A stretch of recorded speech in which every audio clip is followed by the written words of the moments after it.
Hey friends, welcome back to Becoming with Ketney. Now last week we talked about forgiveness, the kind that doesn't always come with an apology. And if you've been walking through that healing process, then this week's episode is especially for you. Because once you've made peace with what hurt you, the question becomes, what now? How do you start creating space for what's next?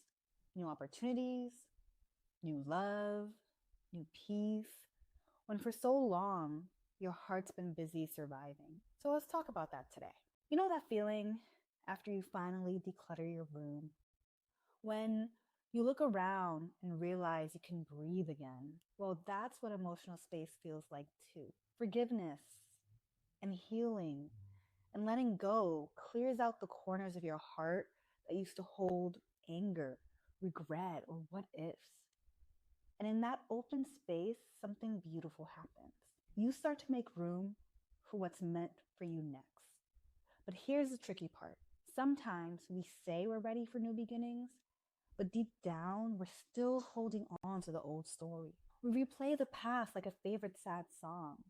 We keep checking in on what hurt us, like scrolling through an old text thread, even though we know it won't bring peace. And it's understandable. Letting go, it isn't an easy process and it doesn't happen overnight. But the truth is, you can't step into what's next if your hands are still full of what used to be. Think about it. Even in the world around us, we see this idea everywhere. We see it in music, where artists often express joy after years of heaviness. Or look at how people online are talking about soft life and main character energy. At their core, those trends are about creating room to feel light again, to choose ease after years of survival mode. That's the energy we're leaning into right now. Making space for what's next might look like small shifts, like saying yes to something that scares you, like a new project or a new friendship, or even just new boundaries, or allowing yourself to rest without guilt, or choosing peace over proving yourself, or even just making time to dream again. Not the practical to-do list kind of dreams, but the what if kind that makes your soul light up. Because the truth is, the version of you that's emerging after forgiveness deserves good things. And you don't have to hustle your way into them. Sometimes it's about softening enough to receive. So here's your reflection for the week. What's one thing or thought or habit you can release this week to make space for something better? And what's one new thing, big or small, you can invite in its place?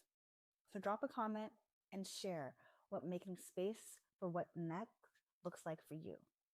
It might inspire someone else who's still figuring out how to begin again. You know, when you clear the clutter, emotional or otherwise, life has a funny way of sending you what you were ready for all along. You don't have to chase what's meant for you. You just have to make space for it. If this episode spoke to you, don't forget to like, follow, and subscribe to Becoming with Ketney so that you never miss an episode like this one. And as always, thank you for being part of this growing community. One that's learning, healing, and becoming together. So until next time, keep your heart open and your space sacred.